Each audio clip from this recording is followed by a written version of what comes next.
Salve, salve galera, meu amigo, minha amiga. Essa é a edição 26 do podcast 48 Minutos. A gente hoje vai falar sobre os treinadores da NBA.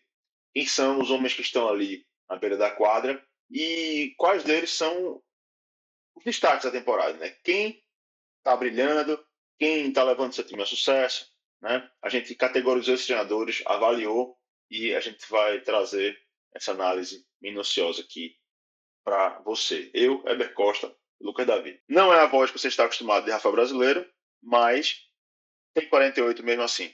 Então se liga aí e vem com a gente.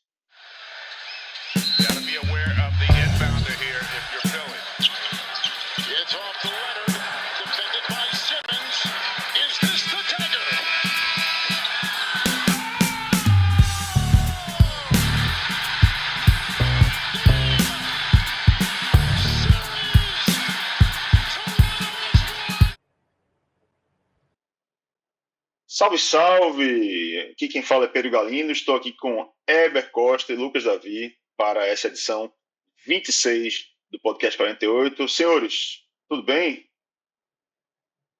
Tudo certo?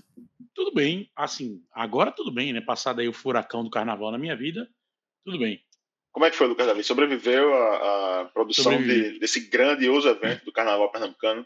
Sobrevivi. Foi bom, foi massa, foi um grande aprendizado, né? Como tudo na vida. E eu vou dizer a você, tá? Participar de um evento de carnaval privado na terra do carnaval popular de rua bota uma perspectiva na sua cabeça e eu digo mais, engrandece a visão de carnaval que a pessoa tem, viu?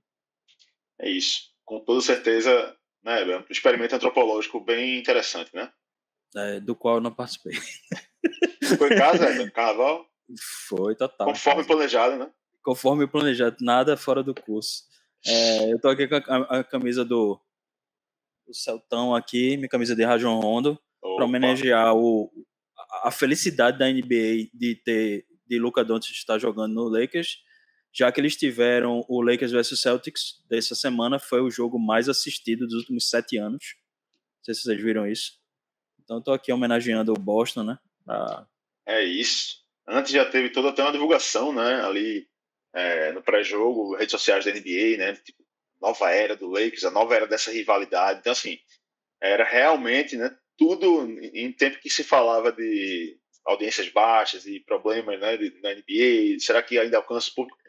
Era tudo que a liga precisava, era o Lakers forte desse jeito, né? Mas a gente hoje aqui, Lucas, a gente não está aqui para falar de jogadores, né? A gente vai falar dos times ali, evidentemente, né? Mas o foco vai estar nos homens que ficam ali à beira da quadra, né? Professores da NBA, né?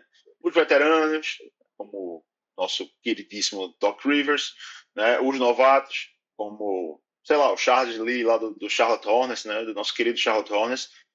Então, assim, tem 30 profissionais aí, a gente agrupou esses profissionais, né? Esses trabalhadores aí, que estão aí, né, ganhando um VRzinho ali de R$ 2.500 por mês, né? Mais um auxílio transporte e tudo mais, né? Valor, né? Valores módicos para esses profissionais que trabalham sob imensa responsabilidade, né, Lucas Davi? Você que é o único coach aqui presente, você sabe, né? Assim, é um trampo pesadíssimo, né? Que esses caras carregam nos ombros, né? Cara, eu não sei porque eu não recebo milhões. Mas eu fico até encabulado quando rola essa. Você como head coach e tal, porque assim, eu acho meio errado eu me comparar com treinadores só porque por acaso sou treinador de um time amador também. O nível de pressão não se compara, o nível de expectativa não se compara também e tal. Mas assim, sendo bem honesto, eu acho que treinadores na NBA ganham pouco, porque é um trabalho extremamente extenuante. Você dedicar 8 meses do seu ano quase que integralmente ao time e os outros 4 meses você dedicar não integralmente por conta dos jogos, né? Mas tipo, você tá toda aquela parte de planejamento, né? prospecção de jogador, envolver com draft, envolver com free agents, ir no combine dos novatos, visitar a universidade e tudo mais. E tipo assim, eu acho que só não deve ser mais cansativo que ser treinador na MLB, né? Mas aí a gente tá falando de outro nível de loucura. Mas eu tava pensando isso agora. Será que treinador de NBA não é o cargo mais extenuante de todos os esportes do mundo? Porque eu fico pensando, a MLB tem, mas assim, os ajustes que você tem que fazer durante as coisas que você tem que prestar atenção durante uma partida de basquete não são as mesmas que você tem que prestar atenção durante uma partida de beisebol, né? Tipo, vai ter o pitcher, vai ter o cara lá que vai rebater, assim, sem querer simplificar o negócio, mas assim, não tem tanta coisa acontecendo, tanta substituição rolando quanto tem na NBA.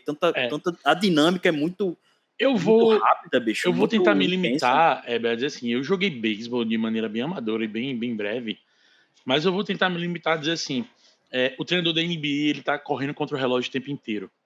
E o beisebol não tem o fator. Quer dizer assim, agora tem, né? Porque tem tempo entre arremessos dos pitchers.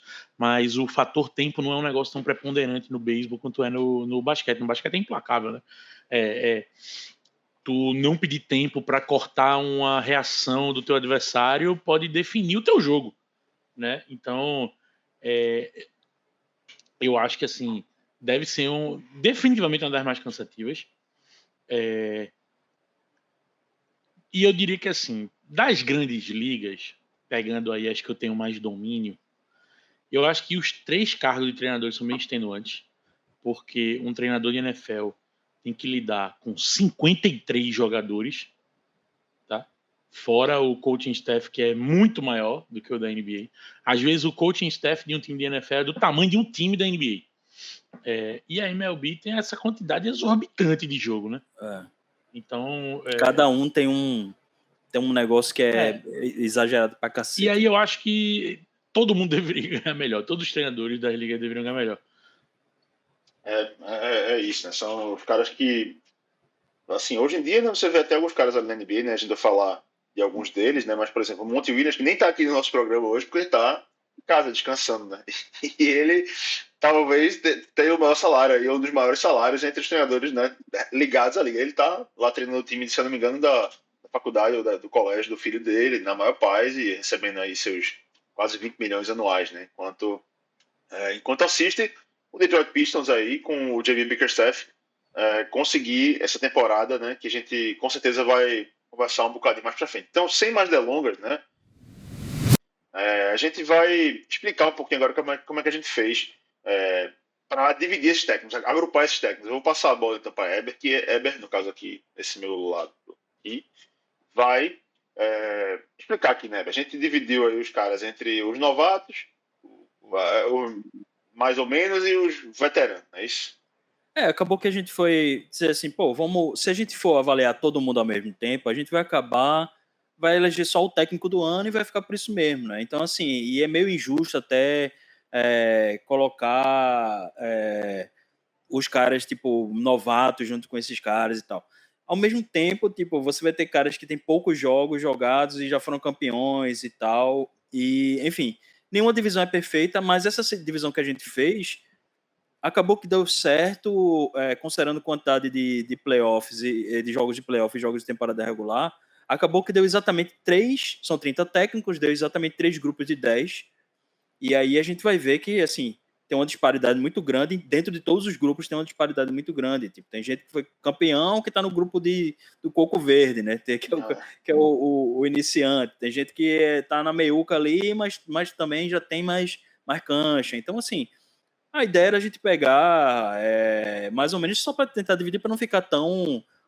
Não conseguir falar de nada, né? Exatamente. Então, assim, a exceção aqui é Greg Popovich, não só porque ele parou de treinar os Spurs dia 2 de novembro, ou seja, praticamente nada da temporada. E a gente colocou ele como maior concurso, até porque ele é o cara que tem mais jogos, mais vitórias de playoff, mais jogos em playoff, mais tudo. Então, assim, ele meio que já era o concurso de todo jeito. E a gente poderia avaliar ele dentro da temporada. Ultimamente ele não vem fazendo mais um trabalho, né, incrível, ele tá mais curtindo a vibe de ele treinar caras jovens e tal.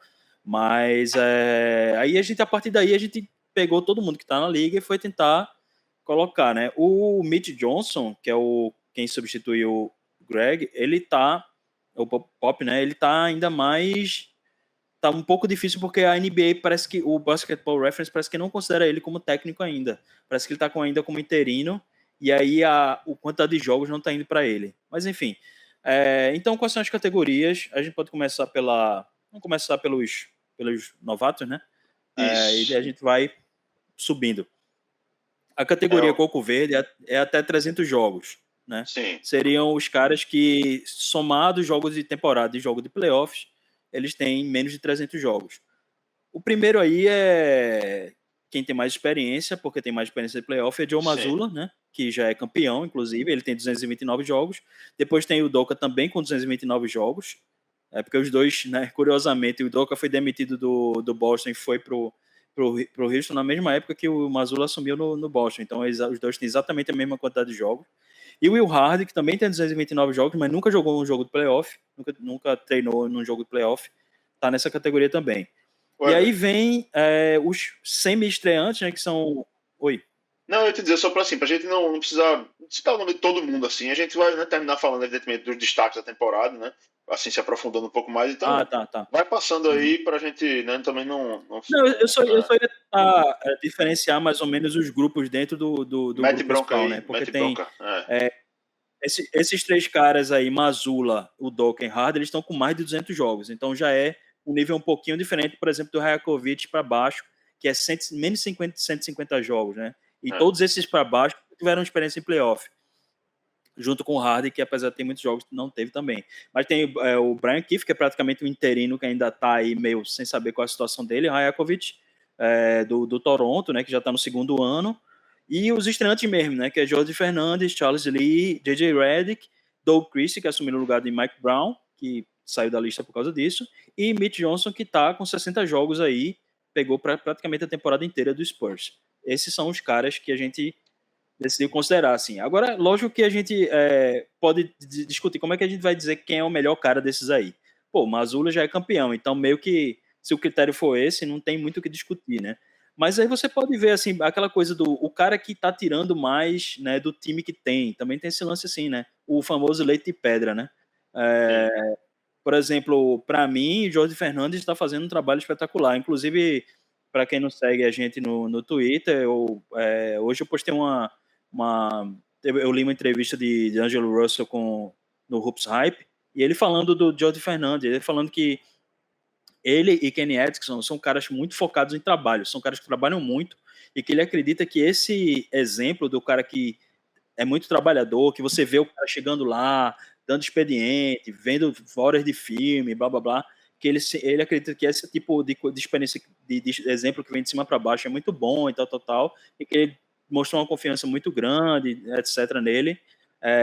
E todo mundo que está treinando com o Jordi Fernandes tem falado que ele é um técnico absurdamente inteligente. Mas será que tem um shade aí no professor J.J. Redick também, não? Nessa declaração? Não, ele falou na entrevista que ele saiu de lá com uma relação muito boa. E eu acho que ele realmente não tem muito a reclamar com o J.J. Redick, não. Porque a torcida estava toda contra ele e o J.J. Redick estava botando ele de titular ainda no Lakers. J.J. Redick gosta de armadores, né, e tal. Para ele é importante isso. Mas e uma coisa que ele falou do Jordi Fernandes é que Jordi Fernandes, né? É um cara que não se importa com, por exemplo, ele pontuar tanto. Porque ele não é mais aquele cara que vai pontuar tanto. Então ele usa o lado playmaker dele, usa o lado de armador mesmo de D'Angelo Russell, ele falando que quer renovar, quer continuar lá. E essa tem sido a impressão geral, assim, das pessoas que jogam para o Jordi Fernandes, né? Não sei se vocês têm algum destaque dessa galera aí. Lógico que J.J. Redick tá tendo um destaque aí agora, né? Ele, antes mesmo de Lucas chegar, ele já tinha conseguido dar uma certa estabilizada no time, né? A partir do momento que voltou o Vando, voltou o Gabe Vincent começou a jogar melhor, né? Começou a ficar um pouquinho mais positivo no ataque. Ele já conseguiu dar uma formulação, não é o mestre enxadrista que a galera tá falando por aí, mas é um cara que tem ideias e consegue executar, né? E depois de um início muito bom, ele teve uma queda e agora ele tá voltando a ter um destaque, assim. E aí, LD? Algum destaque nesse grupo aí, assim?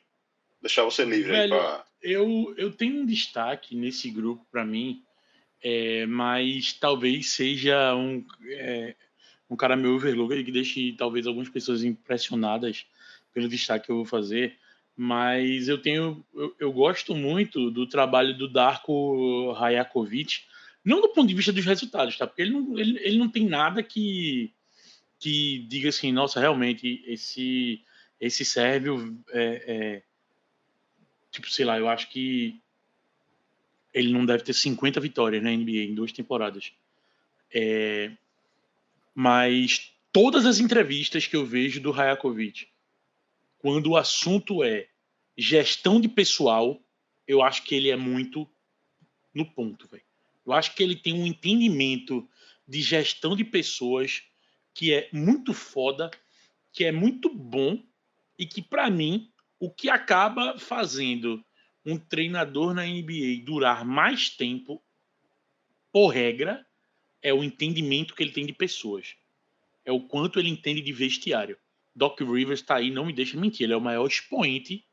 E aí, tipo assim, aqui eu tô extrapolando totalmente, porque talvez essa seja a única qualidade que Doc Rivers traz pra mesa hoje em dia para um time da NBA que eventualmente queira contar com os talentos e conhecimentos de Glenn Rivers na beira da quadra. Então, assim, da turma aí do Coco Verde, para não falar o óbvio, né, para não falar de Joe Mazzulla, que eu sou um dos criadores da tropa do Mazzulla, né? Eu acho que o Rajakovic ele merece aí esse destaque disso que me chama a atenção no trabalho dele, mas é para além dos resultados. Até porque, assim, eu nem acho que ele, enquanto treinador, teve time suficiente para poder estar mostrando resultado. Ninguém tá esperando isso dele, não. Eu acho agora. Não, até porque se estiver esperando, prendam o Masai Ujiri, né?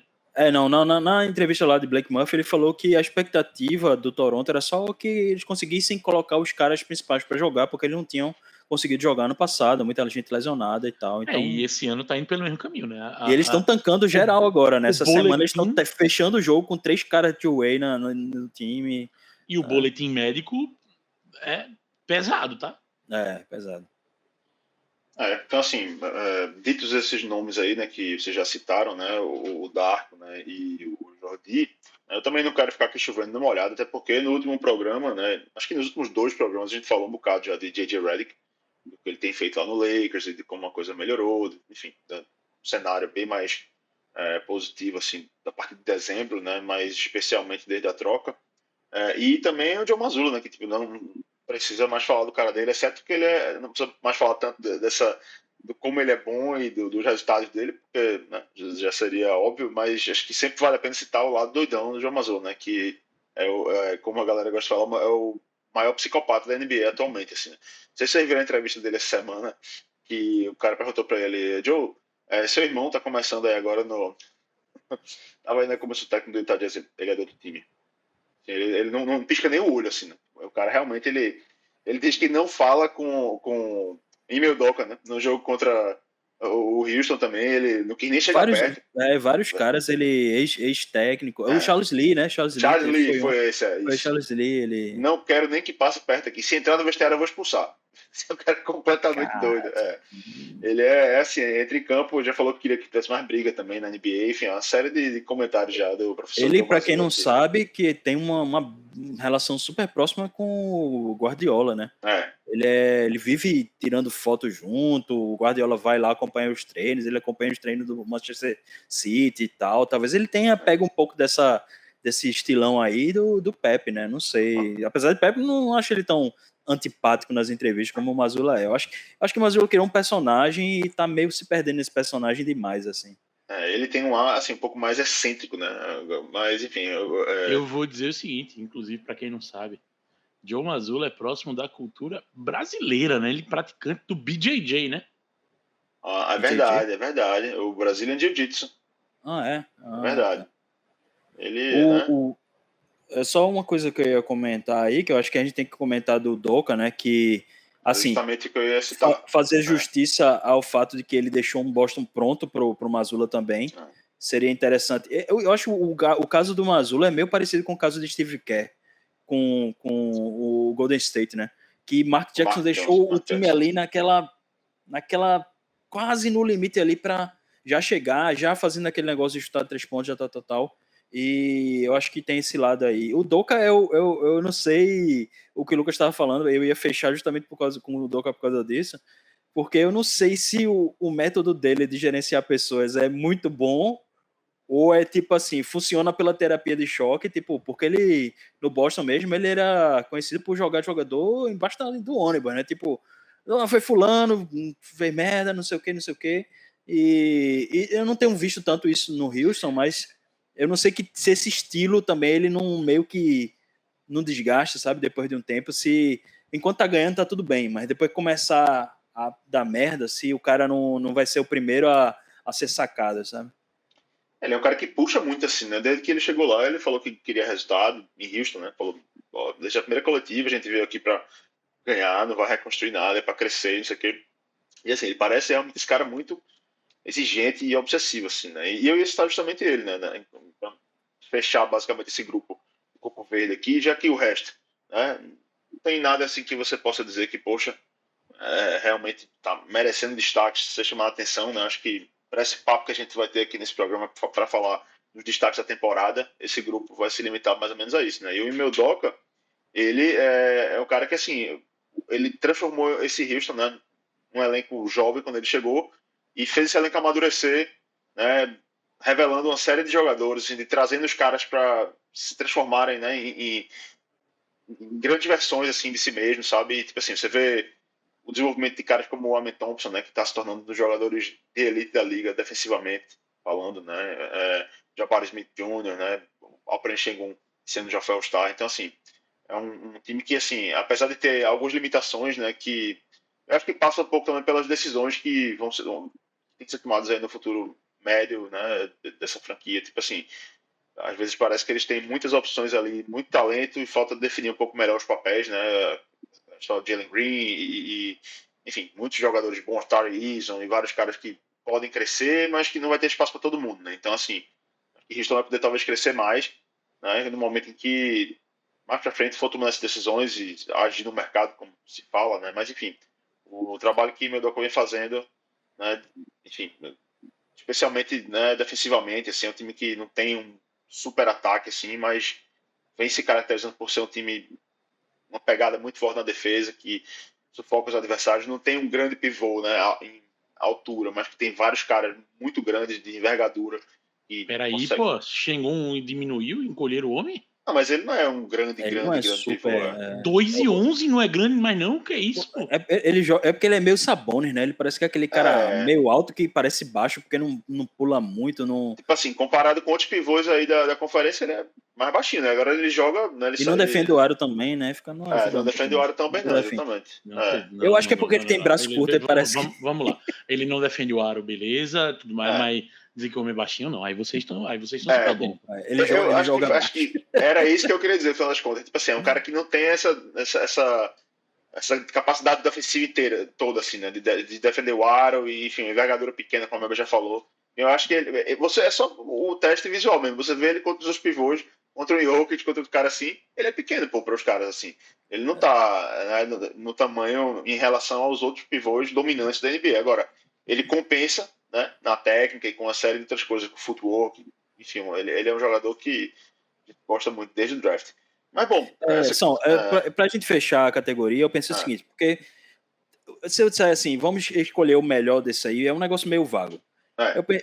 E aí depende do critério que você está usando. Mas eu pensei assim, quem vocês escolheriam para treinar uma franquia? Como é o Coco Verde, é o cara que, né, ainda não tá começando, digamos assim. Era para crescer junto com o time, assim. Quem vocês escolheriam para começar uma franquia que está começando também, sabe? Porque o Doka, cada um tem um perfil aí, vale a pena comentar dois caras aqui, que o Charles Lee, que eu acho que o trabalho dele foi muito prejudicado pela quantidade de lesões no Charlotte, que ele vinha montando uma defesa muito interessante no começo. Mas aí eu vou fazer uma pergunta. Que tipo de nível de trabalho, de começo de trabalho a gente tá conversando? É um começo de trabalho Charlotte Bobcats, Expansion, draft de expansão e o draft e vamos lá, só com renegados e novatos? Ou é tipo assim, um rebuild que tipo, tem uma coisinha ali, mas você conseguiu pegar... Tá. Entendi, certo. Não, eu tava pensando, tipo, em termos de experiência mesmo, tá ligado? Tipo, em termos de experiência. Só ia falar também do Will Hardy, que meio que ele meio que foi sabotado também, né? Porque ele tava com o Utah subindo de produção, e aí o Utah foi e trocou um monte de jogador lá, e o time meio que tancou ano passado. Então, assim, cada um tem esses pontos aí. Eu acho que a ideia era essa, tipo, um time inexperiente, digamos, um time que tá com uma base, um núcleo jovem, porque, por O exemplo, Orlando Magic, assim. o Orlando Magic, pronto, um Orlando Magic. Aquele time que tá, tipo, começando a ter uma identidade, que você já tem as peças, você só precisa de um cara que vai dar a identidade, vai conformar o time, fazer a filosofia e fazer o time engrenar. Acho que o cara que mais me agrada, assim, pra esse perfil seria o Jordi Fernandes mesmo, assim, o cara que, sei lá, ele parece que é o cara mais educador, assim, né, um cara que tem uma parcimônia, assim, um jeito de tratar. Até quem tiver curiosidade de ver um pouco mais do dia a dia dele, ele tá naquele documentário das Olimpíadas, né, ele treinou a seleção canadense nos Jogos Olímpicos. Ele é o head coach do Canadá. Então tem várias cenas dele lá falando, e eu já vi também algumas entrevistas com ele, o cara é muito pé no chão, o cara que veio da Espanha, tem uma perspectiva de basquete mais global, enfim, cara que tem uma cabeça muito boa mesmo, assim, acho que seria o meu escolhido nesse perfil aí. Mas aí eu vou devolver a pergunta, antes que o Lucas responda, eu já vou passar a bola para ele dizer também, eu quero saber, na temporada, quem é o melhor, assim, desse grupo aqui que você diria assim, não, esse é o que eu pegaria para ser o melhor da temporada, assim. Da temporada? Tipo assim, com o trabalho que foi realizado. Por exemplo, J.J. Redick, ou sei lá, pode votar nos big names agora também. Sim, nessa temporada. Esse grupo aí eu fico na tropa do Mazula ainda, pô. Mazula ainda, não né? Não tem motivo pra sair dela. E aí, respondendo a pergunta de Heber, eu ficaria Sim. entre o Jordi e o Mazula. Sim. Porque eu acho que o tratamento de choque do Mazula, do doidão, vamos embora. Eu acho que se a gente tá falando de um time jovem procurando identidade, às vezes é um cara doidão feito Mazula que faz as paradas pegar no tranco, tá ligado? Uhum. E eu gosto do Jordi, aqui eu vou falar, obviamente, do alto do meu achismo, porque eu não vou ser hipócrita e dizer que eu conheço a carreira dele a fundo, mas eu imagino que pelo fato dele vir da Espanha, ele tem um arcabouço de referências táticas até mais profundo que alguns nomes aí na lista, né? Então eu escolheria ele muito baseado nisso, né? Ou seja, não estou falando aqui do completo alto do meu achismo. Eu também escolheria ele. Até porque eu acho que ele é aquele tipo de cara que consegue fazer um time disfuncional funcionar, mesmo que não tenha as peças. Então, se você ainda tiver já as peças, aí é que é melhor ainda, né? Você simplesmente tem que fazer o time trabalhar e tal. Porque uma característica desse time do Nets é que eles estão jogando muito coletivamente, né? O D'Angelo Russell falou isso. Perguntaram qual é a diferença desse time para os outros times que você teve. Ele disse, time. Porque aqui tudo é pro time. Todo mundo joga pro time. Eu sei que isso depende muito do jogador também, mas com certeza isso vem do técnico também, muito essa mensagem, né, de tentar fazer os caras jogarem. E esse time que, tipo, entre aspas, não tá buscando nada, sabe? Tipo, não tem os jovens ali necessariamente que vão ser a base do seu time, mas o cara tá conseguindo fazer os caras jogarem, os caras têm uma identidade, os caras têm um fogo constante de disputar, mesmo sabendo que a franquia tá em tanque, e tá descaradamente, porque trocou os melhores caras, mesmo sabendo disso, eles estão jogando como se fosse, tipo, não tem esse negócio aqui não, aí vai jogar para ganhar. Isso é importante lembrar que franquia faz tanque, mas jogador e técnico não faz tanque. Porque isso aí, esses caras, eles precisam de contrato, eles precisam fazer uma carreira. Para eles, não é bom terminar a temporada como o Brian Keefe está com 2 temporadas praticamente no Washington e 20% de vitórias, sabe? Isso não é legal para o currículo do cara. Então, essa história de tanque, os caras não querem jogar porque estão em tanque. Jogador não faz tanque, pô. Eu acho que jogador só faz tanque depois que ele já ganhou um contrato muito grande e tipo, ok, não tô ligando mais. Alguns, né?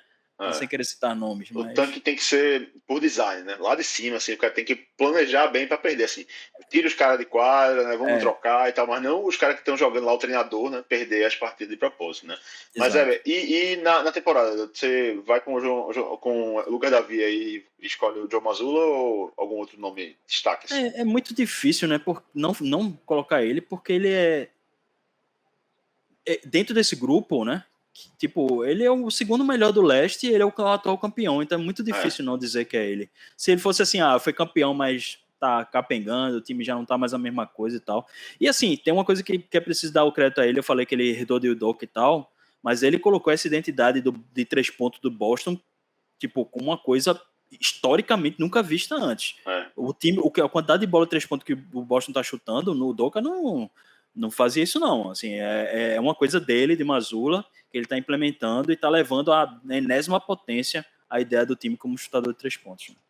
O Celtics, acho que ele tá, eu vi alguém falando isso essa semana, não sei mais qual foi o podcast, mas o Celtics está numa posição muito peculiar, assim, né, que eles são os atuais campeões, mas tá todo mundo falando do Cavaliers, falando do Lakers, e do Oklahoma City, e eles só ali, tipo assim, não tem ninguém naquela incensando o atual campeão e o atual campeão ali, tá escondidinho, camuflado ali, então assim, esse jogo contra o Lakers essa semana, inclusive, né, que tava todo mundo falando, a gente começou falando do programa sobre ele, o Celtics foi lá e dominou, né, então assim, eu acho que o Celtics tá meio que tranquilamente guardando suas energias e todas as suas maiores forças para quando chegar efetivamente na hora do vamos ver. Então agora vamos dar aquele nosso breakzinho e a gente volta daqui a pouco para falar do nosso próximo grupo. É isso aí, pessoal. Estamos de volta aqui para passar adiante para o grupo dos treinadores que tem entre 300 e 700 jogos. Esse a gente vai chamar carinhosamente aí, né, Herbert, de o grupo da Meiuca, né? E tem vários nomes aí. Vou passar rapidamente aqui por alguns deles, né? Tem nomes consagrados aí, campeões da NBA, né? Tyronn Lue, Nick Nurse, né? Tem o de campeões encerrou já, né? A não ser o Chauncey Billups que ganhou como jogador. Mas tem aí também o J.B. Bickerstaff, né? Do Detroit Pistons, né? Tem o Mark Daigneault, do Oklahoma City Thunder, Kenny Atkinson, do Cleveland Cavaliers, que a gente falou agora há pouco, né? Chris Finch, né, do Minnesota Timberwolves, enfim, uma série de treinadores aí, né, Lucas, que a gente falou aqui do Coco Verde, mais pra frente a gente vai falar do Macaco Velho. Esse grupo, dá pra dizer que é o pessoal que tá no auge, assim, é o pessoal que tá no prime, assim, das suas carreiras. Quais são os destaques aí desse grupo, na sua opinião, na temporada e esse no geral mesmo, pensando como um todo? Irmão, no prime de sua carreira, se eu sou Chauncey Billups e eu ouço que eu tô no prime da minha carreira, eu fico puto contigo, véio. Eu acho que não, tá? Inclusive, eu acho que tem gente aí que pra mim é uma parada mais pra descendente do que pra ascendente ou pra algo perto do auge. E aí eu posso falar aqui especificamente do... Tá, talvez não, mas assim... Um cara que talvez nunca tenha tido um auge, ou o auge dele tenha sido no primeiro ano e depois só oscila, que é o Willie Green, no Pelicans. O primeiro ano dele foi massa, ele entrou no play-in, conseguiu classificar o time do play-in para os playoffs,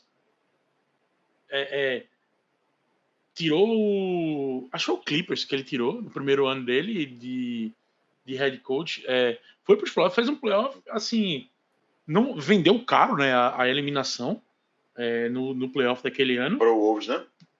Mas e aí, velho, simplesmente tipo assim, é um ano bom, um ano meiota, um ano mais ou menos, e tá aí. Pelicans hoje tem honrosas 17 vitórias, pô.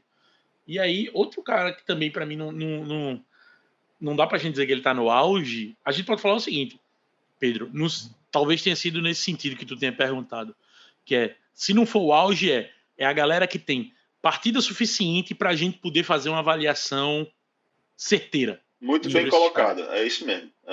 Porque talvez o auge de Chauncey Billups venha daqui a uns 5 anos.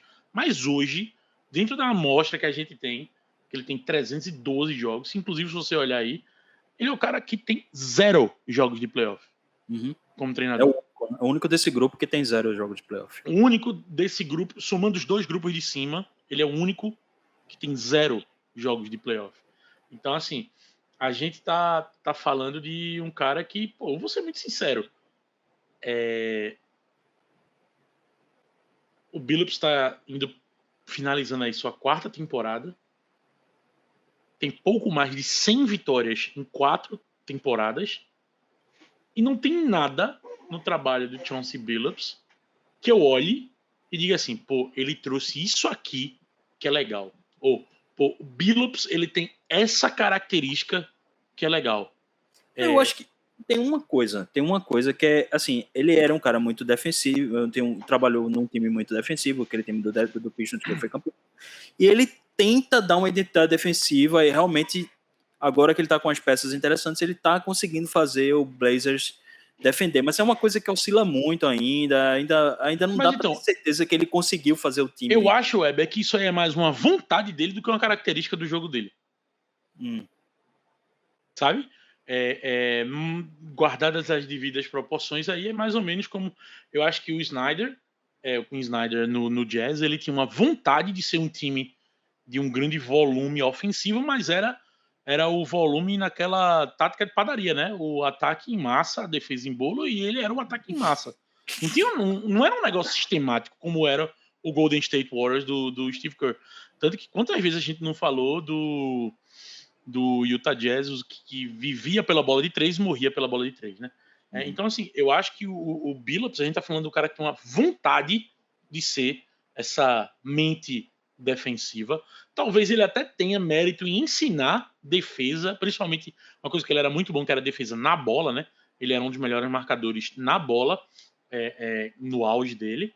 Mas, assim, é um cara que eu acho muito água de salsicha, velho. Eu e acho assim, que se não fosse esse último mês aí do Portland, a gente talvez tivesse um olhar bem mais crítico sobre ele também, né? Se não fosse Tumani Camará.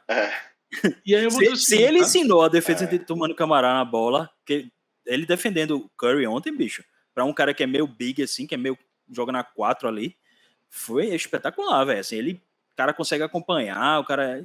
Mas aí é o jogador também, né? Então, e assim, talvez então, olhando a lista assim agora no final desse comentário, de fato, a gente tem aí dos 10 nomes, são 8 caras que, se não estão no seu auge, vivem bons momentos ou já se colocaram como bons treinadores.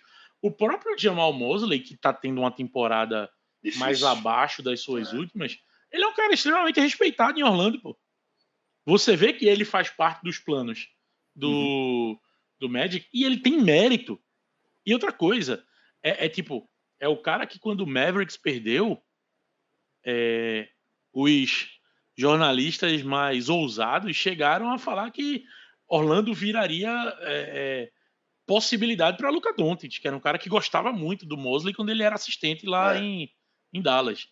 Então, assim, tirando o Willie Green e o Chauncey Billups, eu acho que a gente tem aí nessa lista campeões, né? Com pessoas que viveram aí o seu auge, treinadores consolidados, mas e os menos consolidados são justamente o Willie Green e o Billups. E quem não é campeão, pelo menos é um nome que tu fala assim, não, beleza, dá para construir alguma coisa aqui. E tem gente aí que não é campeão, mas já foi treinador do ano, pô. Então, daí, tu queres já responder? Vamos, a gente deixa pro final, né? Pra escolher quem vão ser os caras, quem você escolheria e quem é o melhor da temporada desse grupo, né? Assim, desse grupo aí, né? A gente... É muito difícil a gente... Acho que ficaria... Vamos definir logo uma coisa aqui. Eu acho que ficaria entre Denho e Atkinson. Que são os dois líderes de conferência. Os dois líderes de conferência. É meio difícil... E aí, assim, se fosse para dar um critério de desempate, eu tinha que dar o crédito a Denho, porque ele já tá há mais tempo. O OKC foi o primeiro colocado ano passado. Já tá sendo de novo esse ano. E Atkinson assumiu agora, né? Por mais que ele esteja fazendo um trabalho excelente, o Denho tá há mais tempo, né? Então, assim... Mas é interessante isso que o Lucas falou da questão dos caras provados, né? Porque você tem Nick Nurse e Ty Lue, né? Esses dois campeões, a gente já sabe mais ou menos o que eles são. O trabalho deles está bem consolidado. O Bickerstaff é o mais experiente do grupo, mas eu acho que está menos consolidado do que, por exemplo, o Taylor Jenkins, que eu acho que é um cara que já mostrou que é capaz de treinar qualquer time. Acho que daí, se você fosse escolher um treinador assim para tipo, ok, eu não tenho uma situação muito clara no meu elenco, talvez o Jenkins fosse o melhor, porque tipo, digamos que vamos fazer o mesmo critério. Se você for escolher para um time que tá ali no meio, você precisa fazer esse time subir de produção, esse time, você não tem muita flexibilidade para contratar uma estrela, você só tem aquele elenco ali. Você acabou de demitir o treinador porque você já tentou de tudo para reformular o time e não funcionou. E você vai contratar um cara. Eu acho que eu pegaria, por exemplo, digamos agora o Miami. Vamos dizer que o Miami quer que o posto dissesse, não, tá bom, já deu, eu vou me aposentar. Se fosse para escolher um desses caras aí, eu acho que eu escolheria o Jenkins, tá ligado? Para tentar levar eles para. Porque aí, tipo, qualquer peça que você der a ele, e principalmente que o Miami tem um perfil parecido com Memphis, né? o Memphis, nesse sentido de, tipo, catar os caras que você nunca viu e trazer, e o cara chegar lá e o cara joga, sabe? Tipo, joga bem, assim. Mas é engraçado, por exemplo, você olha o Mosley, Green e Billups, né, que são os três com menos experiência aí. E os três têm a mesma quantidade de jogos, bem dizer, porque só tá a diferença porque um jogou um jogo a mais ontem, os dois jogaram um jogo a mais ontem. Mas 311, 312, 312. E a sensação que dá é que o Mosley está muito mais consolidado do que os outros dois, né? É estranho isso, porque é a mesma experiência, a mesma coisa, mas o trabalho do Mosley é muito mais consistente, muito mais claro, muito mais definido mesmo, assim. Totalmente. E você não vê o Willie Green, eu sei que ainda dá o desconto porque o Willie Green pegou muita lesão e tem esse problema de você ter Zion como um cara que você nunca sabe se ele vai ser o seu pilar ou não, porque ele joga ou não joga. Então, assim, pô, lesão por lesão, Mosley se ferrou com o Franz Wagner esse ano. E com o Paulo também, né? Com o Paulo, né? Com o Banqueiro também. E então, com assim, Suggs, que Suggs não joga também. mais essa temporada, também. né? E aí, assim, sabe qual é a diferença, Heber? É que a carreira, e aqui, para quem não tá vendo a gente, a carreira do Mosley, ela só cresce. Uhum. A carreira do Billups e do Willie Green, ela... Quer dizer, Oscila. a do Willie Green, ela oscila para cima e para baixo, e a do Phillips nunca decolou, né? do Billups nunca decolou, né? Estagnada, né? É estagnada. Teve um primeiro pico, agora acho que nessa temporada começou a dar teve um momento aí.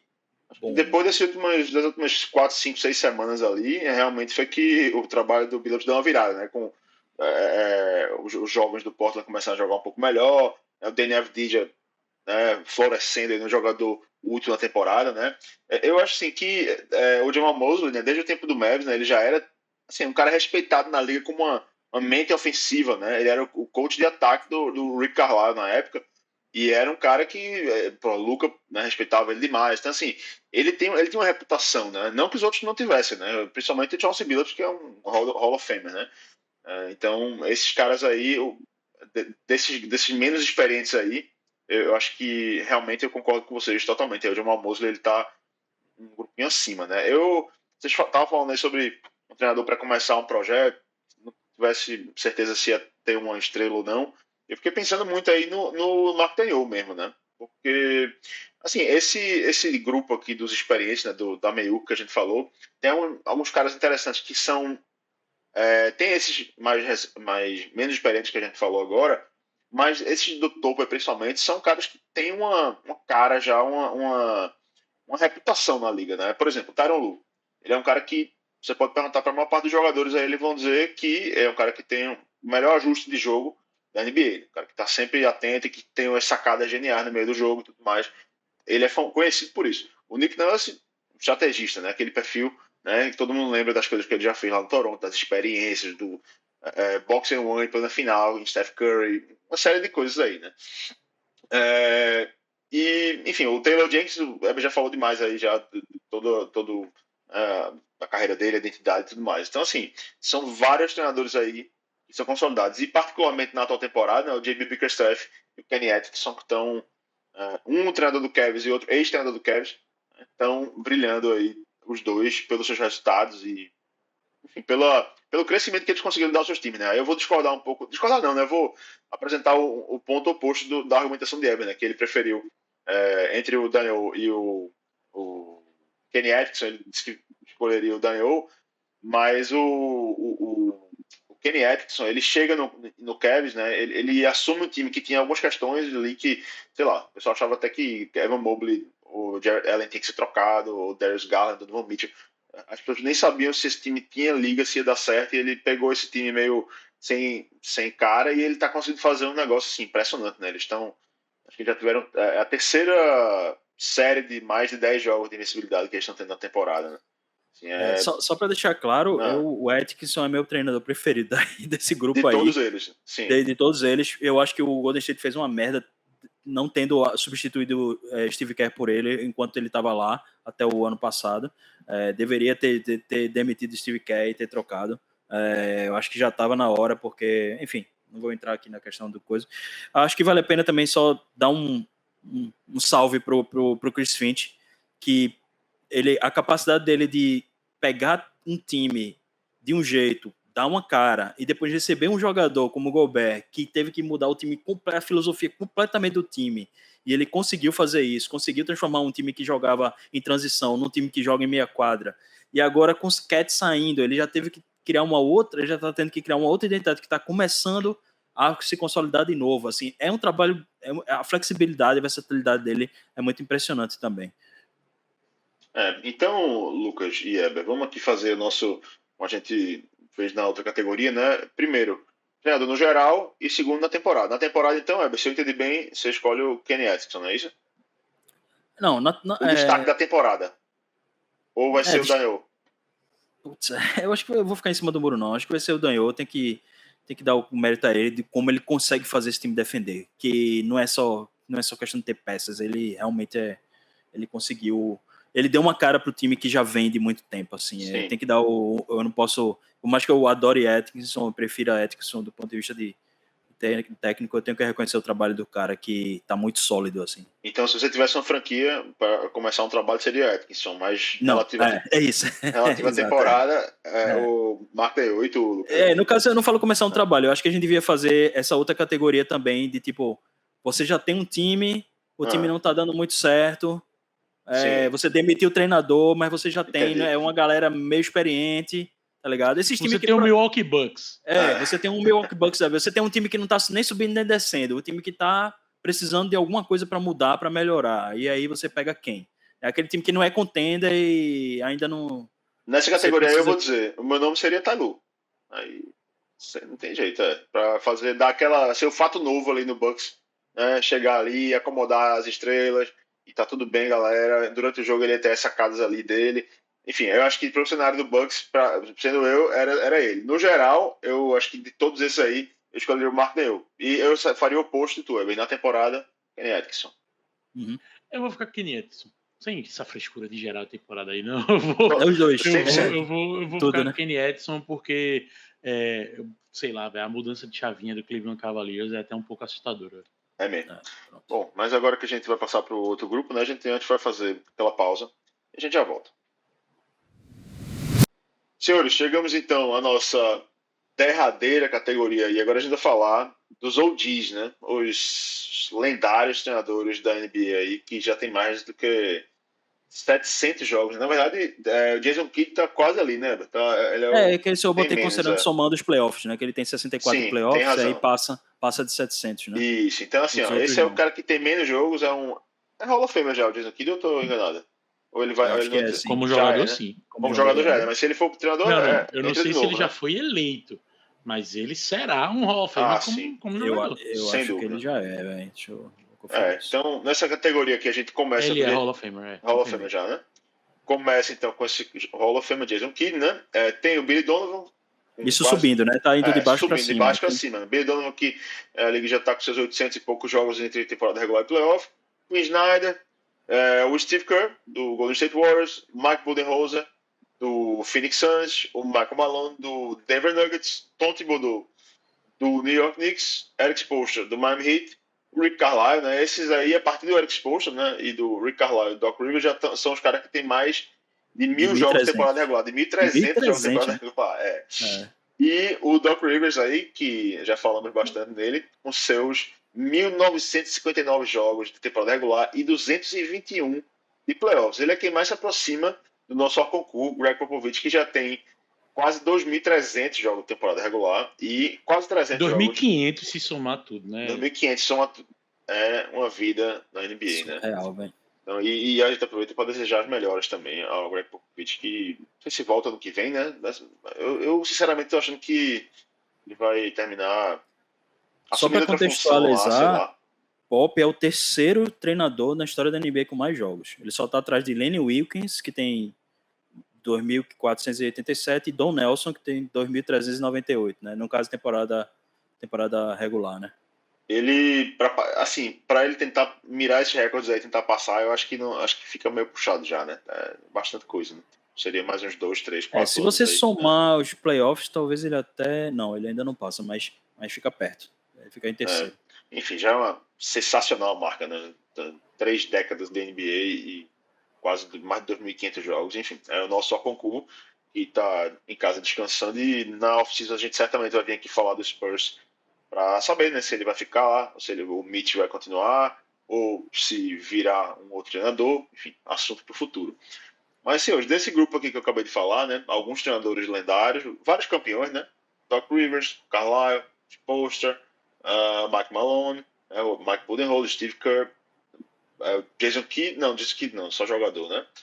Enfim, treinadores, muitos treinadores já foram campeões, e muitos caras que têm uma história do basquete, né? O Billy Donovan, que no NCAA também tem uma super história, né? Enfim, com seu... É o único bicampeão consecutivo do basquete universitário. Florida Gators, né? Com Joaquim Noah e um monte de caras mais. Al Horford. Al Horford, exatamente. Time bem legal. Então, senhores, esse grupo dos veteranos aí... Time bem legal é bondade sua, né? Bondade sua. Al Horford, Corey Brewer, o Torian Green, não o Torian Prince, Torian Green, Joaquim Noah, esse eu acho que é o do segundo título, e tem... Que mais, velho? Que mais era do... Corey Brewer, Chris Richard. É isso. Corey Brewer, eu acho que ele tá como assistente do... Pô, eu vi ele ontem no jogo. Velho. O saque, eu acho. Enfim. Eu já vi essa história em algum lugar. Falar em Sacramento, uma leve digressão. Vocês sabiam que... Não sei se vocês viram a história que o ex-atleta Jeremy Lamb, por estar namorando com a filha do dono do Sacramento Kings, ele estava se metendo nas decisões lá e, tipo, tava interferindo, teve jogador incomodado e tudo mais. Assim, leve momento aí, ok, mas... E tinha um grande nome que eu esqueci aqui, que eu fui confirmar. David Huertas, de Porto Rico, estava também no time da Flórida. É isso, time histórico do college, né? Então, senhores, desse grupo aí de treinadores, eu acho que aqui a gente pode, né, falar...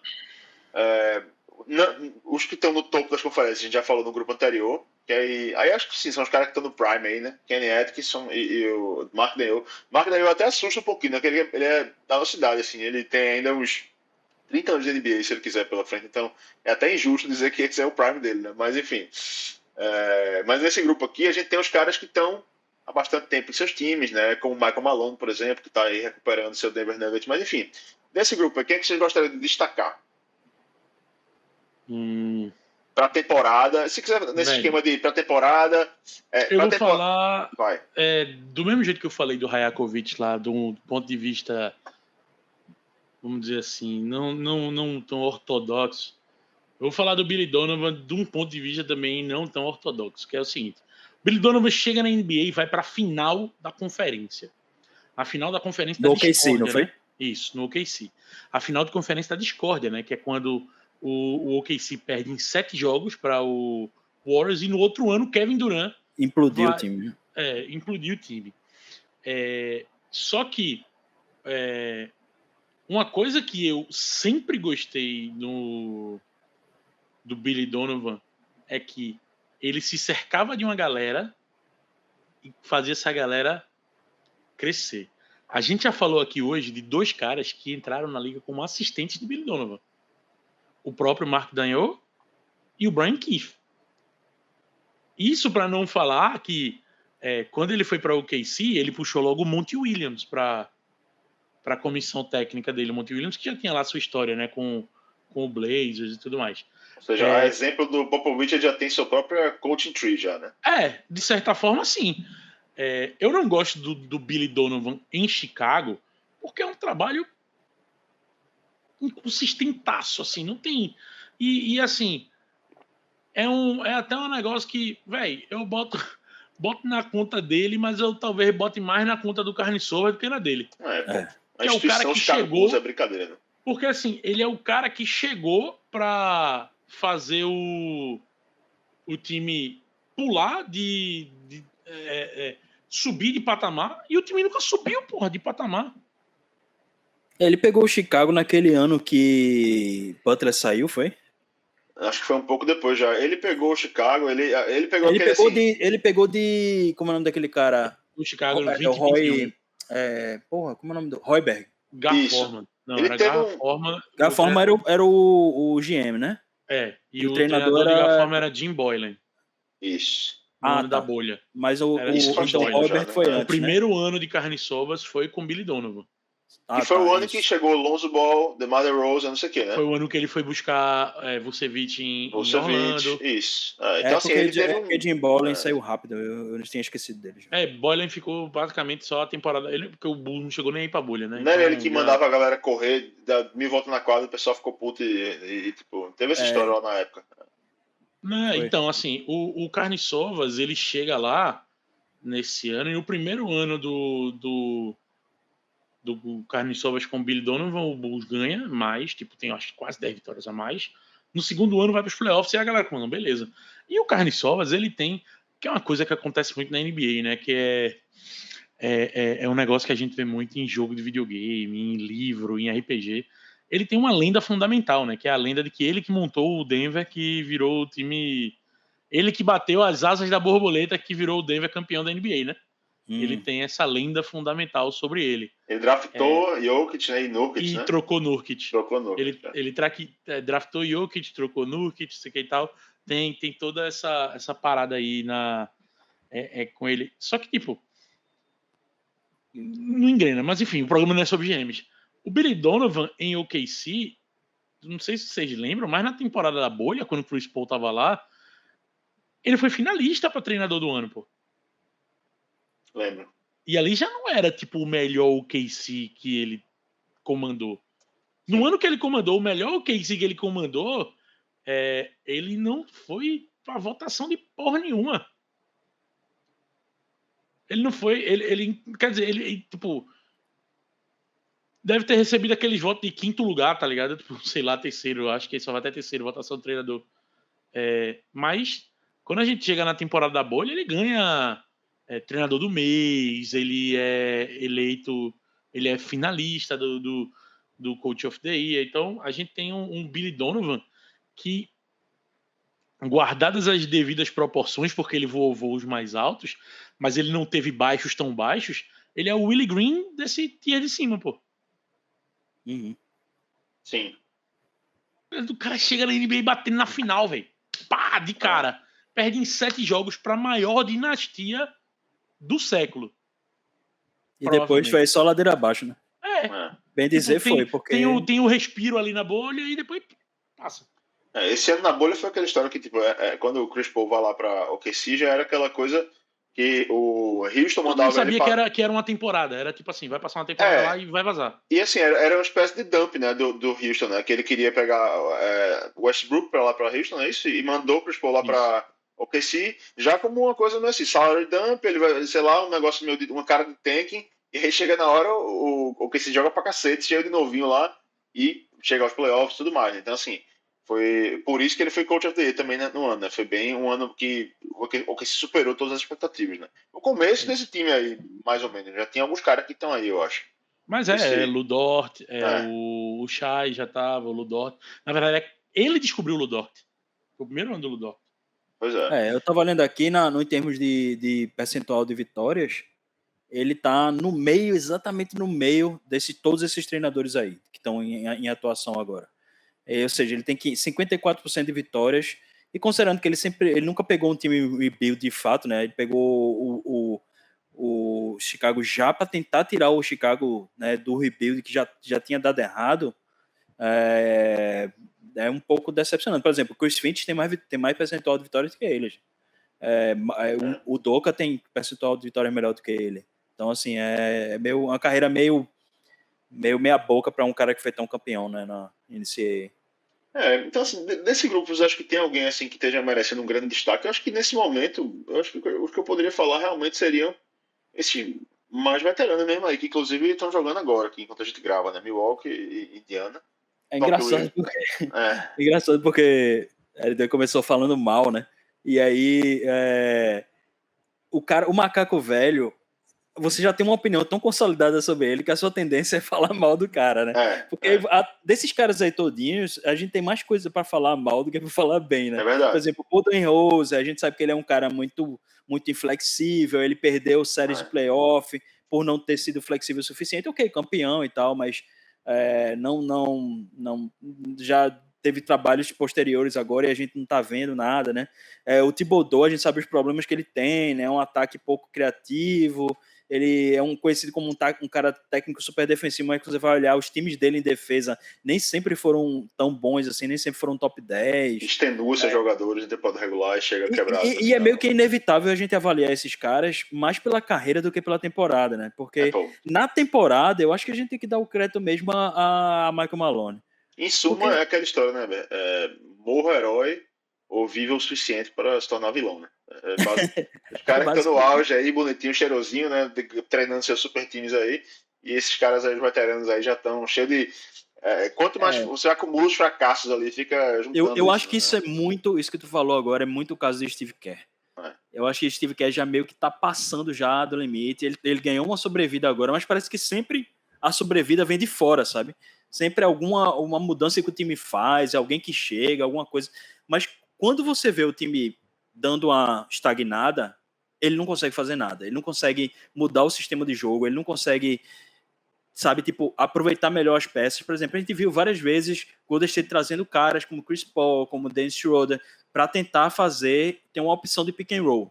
E Kerr não usa pick and roll, não interessa o que aconteça, meu amigo. Não bota pick and roll, não rola. Então, assim, você pega os caras, a galera tenta dar uma peça para ele que tem uma flexibilidade de sistema e ele não usa, entendeu? Tipo, ele vai botar Schroeder para fazer bloqueio para Curry se desmarcar, sabe? Tipo, umas coisas assim que você olha também, assim. Que mandaram embora porque não se encaixa mais no sistema, nunca foi pensado. Exato, e você vê que ele não tá ruim. Pô, ajeitar o sistema para. Agora, desses caras aí, eu gosto do Carlisle, que é um cara que, inclusive, você falou da questão da árvore, né?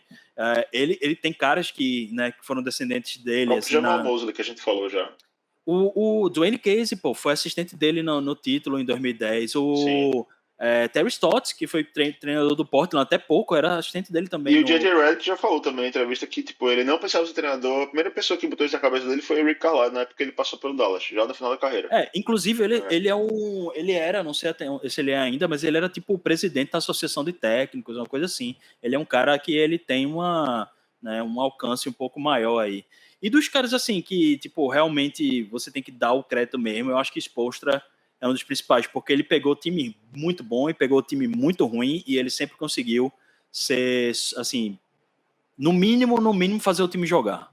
Ele pega caras de, tipo, acho que o Miami é o time que mais usa jogador undrafted que tem, e ele consegue botar esses caras para funcionar, e o Miami consegue, meio que o Miami é o Porto, né?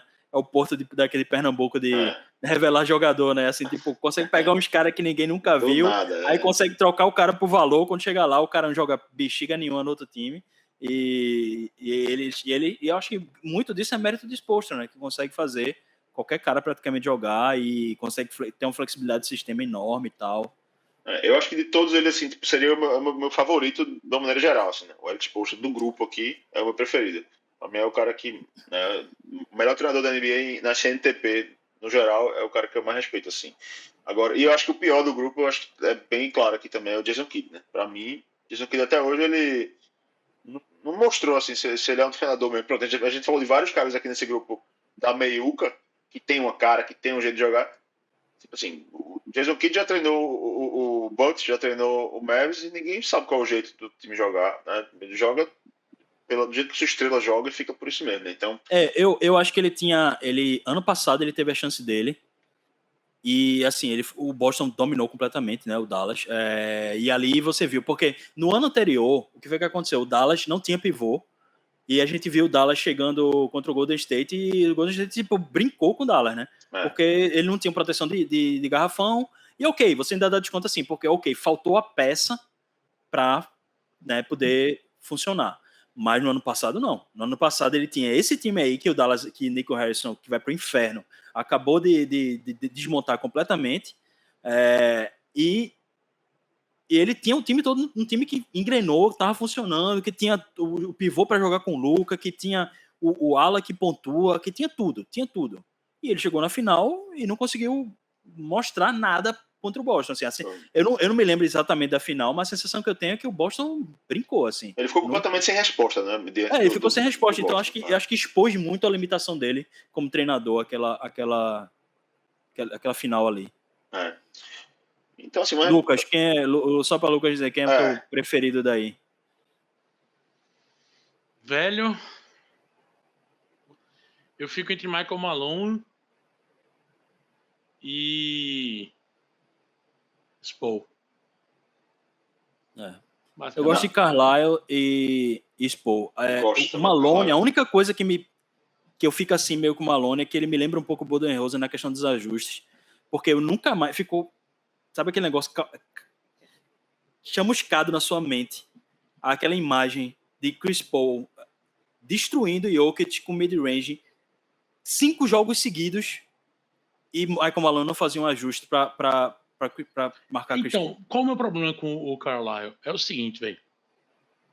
Ele tem um título da NBA, certo? Sim. Mas ele teve time para ser campeão da NBA mais vezes do que isso. É verdade. Tá ligado? Não é como se a gente estivesse falando do Mosley ou do Billups até fazendo até uma colher de chá para ele, que são caras que não tiveram do Rajakovic, do Jordi também. A gente tá falando de um cara que teve o melhor Pacers da história na mão e não virou nada. Era o Pacers que tinha Jermaine O'Neal, tinha Red Miller, beleza, tem um ano lá do tem um ano lá do... Esse é dos anos 90, né? Tá falando? Não, dos anos 2000. Dos anos 2000, pô. O Pacers do Malice at the Palace era ele o treinador. Sim. Eu tava pensando no um pouquinho posterior, que tinha Paul George, Hibbert, David West. Ali era quem? Ali era Macmillan, era? Eu acho que era. Eu acho que sim. Aí ele já tava no Dallas. Mas, tipo, vou pegar o número aqui, tá?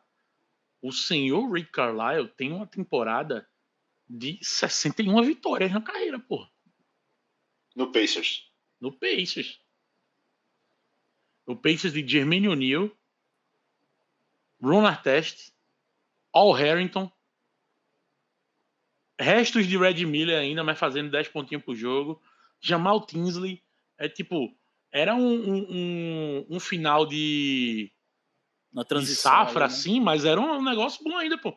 Que perdeu na final de conferência pro Detroit Pistons, pô. Eu tinha esquecido que ele realmente já tem uma carreira. A carreira dele vai até 2000, começou em 2001, 2002. Então, ou seja, ele tem quase 25 anos de carreira já, bicho. E antes foi jogador também, acho que ele foi campeão do Celtics também, se eu não estou enganado. Ele foi campeão da NBA como jogador e tudo mais. Mas assim, vocês acham que desse grupo aí tem algum cara que na temporada a gente possa dizer que está se destacando, que vai estar na briga de Coach of the Year, por exemplo? Eu acho que não, né? Não. Só para falar um negócio mais do Carlisle também, tipo um negócio que eu tava olhando aqui de lado. Quem assiste aquele documentário do Malice at the Palace acha que tudo ruiu lá naquela briga, não sei o que e tal. O Pacers chegou aí pros playoffs ainda, tá? E perdeu pro Pistons. Mesmo com os caras suspensos, vários caras suspensos, né? Aí ficou... Não, eu acho que... Deixa eu ver aqui. Eu acho que nos playoffs uma boa parte já tinha voltado, se não todos, tá?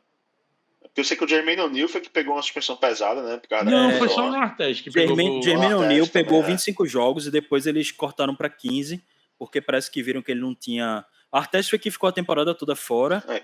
Basicamente só o Artest não voltou. Ele ia levar o torcedor ali a óbito, né? Alguém evitou esse momento ali, né? Porque isso é foda, velho. O Jermaine O'Neal, né? Ia levar o torcedor a óbito. Mas sim, então... eu acho que daí ninguém... eu acho que Michael Malone tá, assim... É difícil falar porque o Jokic carrega mais o time do que tudo, né? Carrega, mas o cara conseguiu fazer o Denver Nuggets ser campeão da NBA. Não, isso é verdade. Ele tem um mérito aí. Mas assim, você tem aí, quantos campeões tem aí? Doc Rivers. Quem não é campeão? Acho que a gente tem que ver quem não é campeão. Tibbs. Jason Kidd. Snyder. Donovan. E Donovan. São os 4 que não são campeões. Então, assim, se você for ver para essa questão de ser campeão, meio que todo mundo aí teve... Mas aí tem campeões e campeões, né? Doc Rivers foi campeão com... Doc Rivers e Carlisle estão mais ou menos a mesma situação, né? E, porra, o outro foi campeão com Denver Nuggets, porra. E Spo já foi campeão várias e várias vezes com LeBron, sem LeBron, enfim. É um treinador que também já tem sua experiência provada e comprovada. Então, senhores, eu acho que a gente passou aqui pelas 3 categorias e agora acho que chegou a hora da gente falar do prêmio mesmo, né? Que é o Coach of the Year, que vai ser entregue lá. Eu não sei como é que é o calendário, né? Eles vão entregar aos pouquinhos, né? Toda semana entrega não sei o quê.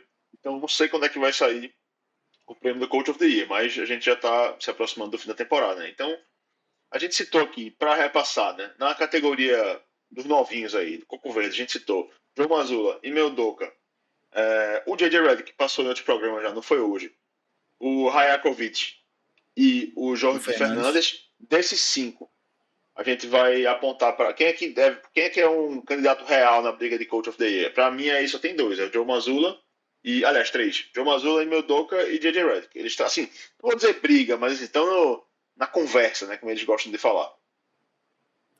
Eu acho que você tá, tipo, vamos escolher um candidato para brigar, para ficar os 3 e a gente escolher desses 3. Assim, tô passando aqui e peguei 3 desse grupo, do de cima, não tem ninguém, né? Se tu quiser, a gente pode ir direto, tipo, escolher dentro dessa galera todinha.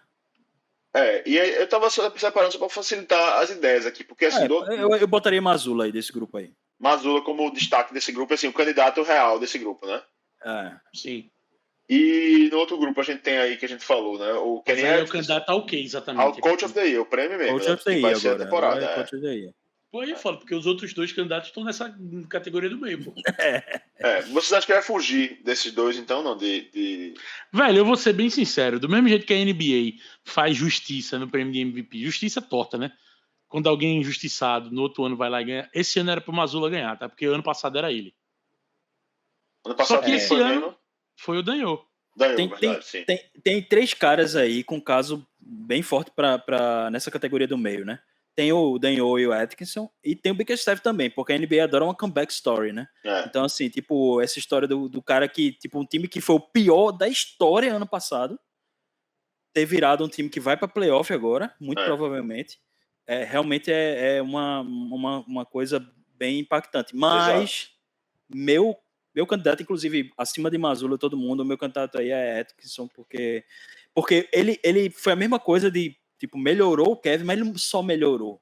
O Kevin é dominante. Virou um animal, virou um monstro. O Kevin é um monstro, velho. É um negócio que, assim, os times, inclusive o próprio Celtics foi dominado pelo Kevin várias vezes nessa temporada. Quantas partidas teve? Acho que 3, né? Eu acho que o Kevin ganhou 2 e perdeu 1. Não foi? Eu vou levantar aqui e te digo. Pronto, eu acho que só para completar aí esse raciocínio, né? No mesmo raciocínio do J.B. Bickerstaff, na verdade, menos extremo, mas o J.J. Redick entra mais ou menos aí, né? Porque o Lakers era um time mediano no ano passado, medíocre, né? E esse ano parecia ser perspectivas também, e de repente tá aí segundo lugar do Oeste. Não que essa posição deve se manter, né? Porque o Lakers tem um dos calendários mais difíceis aí para o restante da temporada, então pode ser que caia aí para terceiro, quarto, quinto. Mas a gente tem que falar do elefante na sala, né? É isso, né? O cara simplesmente agora tem Luka Doncic, pô. Pois não tem como deixar de falar. Fica até difícil de avaliar se daqui pra frente o Lakers subir de produção de repente, se não é simplesmente o efeito Luka Doncic. Porque você tem um cara que você pode... Simplesmente ele carrega seu time, pô. O cara é como o Jokic, é como tem o Jokic no time. Metade das vitórias do time vai ser o coletivo, a tática, não sei o que. A outra metade vai ser o cara fazendo um jogo espetacular e carregando.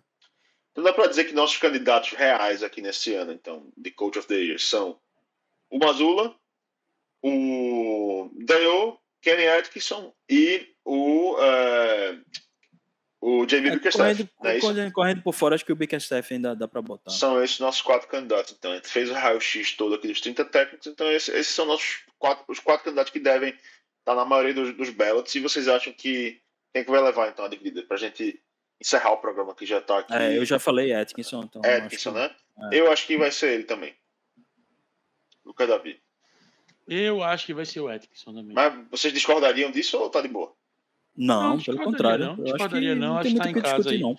E, assim, o que eu vou achar foda do Daniel ganhar é porque, assim, se ele ganhar esse ano é muito mais merecido que ano passado.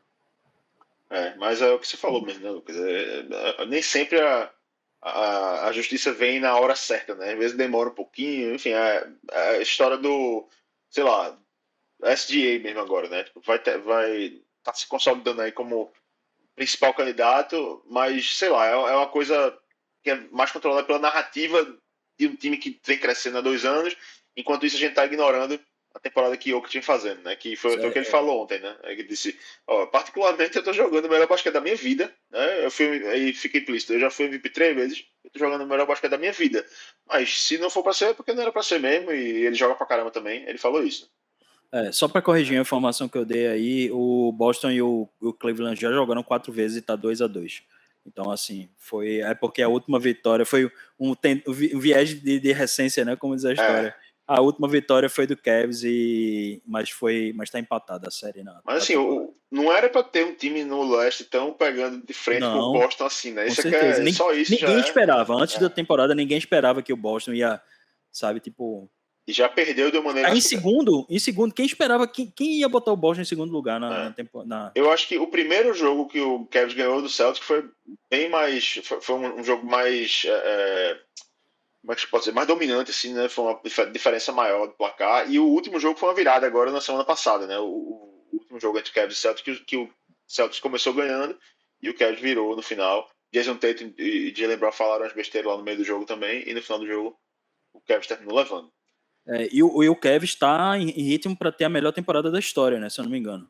O que seria muito grande, assim, considerando... Da história da NBA ou do... Não, da história da franquia, né? Da franquia, né? Sim. Eu não tenho certeza de quantas vitórias eles são o recorde, mas parece que o projetado aqui é 60... Da história da NBA, eles só podem empatar o Chicago agora. É 73, né? 73 do Golden State. 73, não, isso aí eu não espero, isso não. aí já passou, mas né? o Oklahoma está projetado para 68 ou 69 vitórias e o Cleveland está projetado para 65 ou 66 vitórias, o que é uma puta de uma temporada, né? É impressionante, é fantástico. Mas é isso então, amigos. A gente conclui aqui mais uma edição do 48 Minutos. Muito obrigado a quem assistiu a gente até agora, né? Se você não conhece gente direito ainda, vai no nosso canal aí no YouTube, nas nossas redes sociais, tem o 48minutos.com. E se você puder, tiver um sobrando ali, considere apoiar a gente. Tem o QR Code aqui em cima, você vai lá. Nunca mais a gente recebeu um apoiador novo. A gente tá doido para dar boas-vindas a um novo apoiador, né? E, enfim, chega junto aí, que a gente tá querendo falar de basquete nosso jeito, com o nosso sotaque e criando um produto cada vez melhor. Beleza? Então, meus amigos, boa noite e muito obrigado por terem estado aqui e vamos em frente, não é isso? Valeu. Valeu, gente. Tchau, tchau.